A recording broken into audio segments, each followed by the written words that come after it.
The U.S. President Joe Biden addressed the Congress in his second State of the Union address. Biden addressed the nation with his signature tone of optimism, touting a growing economy and a hot labor market. Listen in. The story of America is a story of progress and resilience, of always moving forward, of never, ever giving up.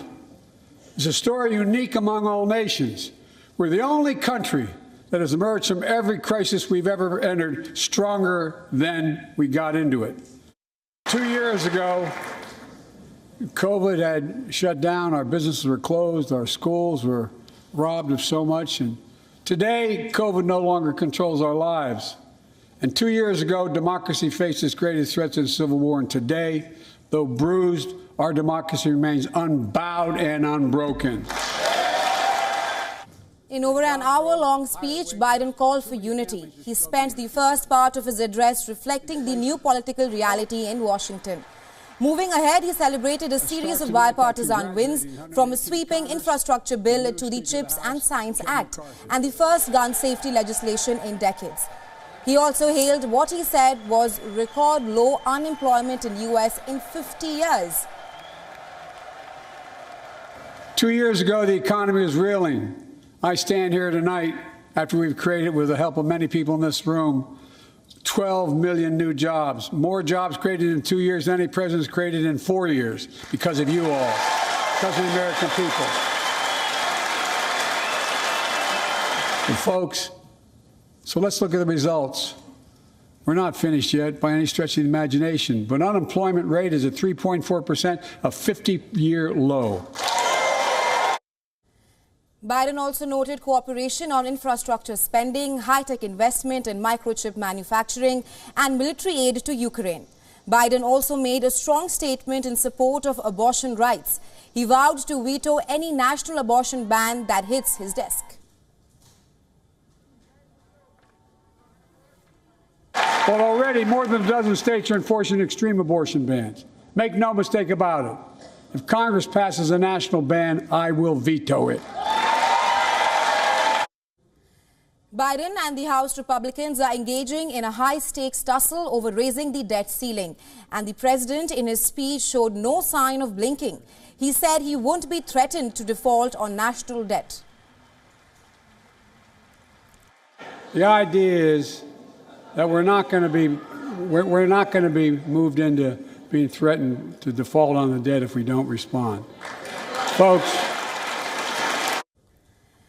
the U.S. president also unveiled a number of new and rehashed proposals during his presidential address. The president rallied for rights of workers to form unions, living wage, and so on, and also against junk fees. He spoke emotionally about the need for police reform and new gun control legislation, pointing to presidential guests in the gallery. The parents of Tyree Nichols and a hero from the Monterey Park mass shooting attended the State of Union address, in-person guests as well. Ban assault weapons now. Ban them now. Once and for all.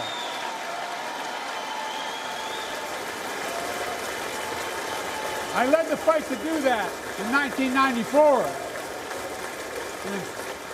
In 10 years, that ban was law and mass shootings went down. After we let it expire in the Republican administration, mass shootings tripled. Let's finish the job and ban these assault weapons. The Chinese surveillance balloon was a huge story in America over the weekend, but it received a mention from the president only in the bottom third of his speech. If China threatens our sovereignty, we will act to protect our country, and we did. But in the past 2 years, democracies have become stronger, not weaker. Autocracies have grown weaker, not stronger. And that was it for the balloon talk. The war in Ukraine dominated Biden's State of the Union address last year, but it received barely a mention this time. The president welcomed Ukraine's ambassador to the U.S. seated in the gallery and also spoke about allied support for the nation. But he did not use the opportunity to call for new aid to the war-torn nation. Arkansas's governor also gave the Republican response to the State of the Union address. She said she did not believe much of anything she heard from U.S. President Joe Biden and suggested that he was unfit for the office he holds. After years of Democrat attacks on law enforcement and calls to defund the police, violent criminals roam free, while law-abiding families live in fear. Beyond our border, from Afghanistan to Ukraine, from North Korea to Iran, President Biden's weakness puts our nation and the world at risk. And the president's refusal to stand up to China, our most formidable adversary, is dangerous and unacceptable.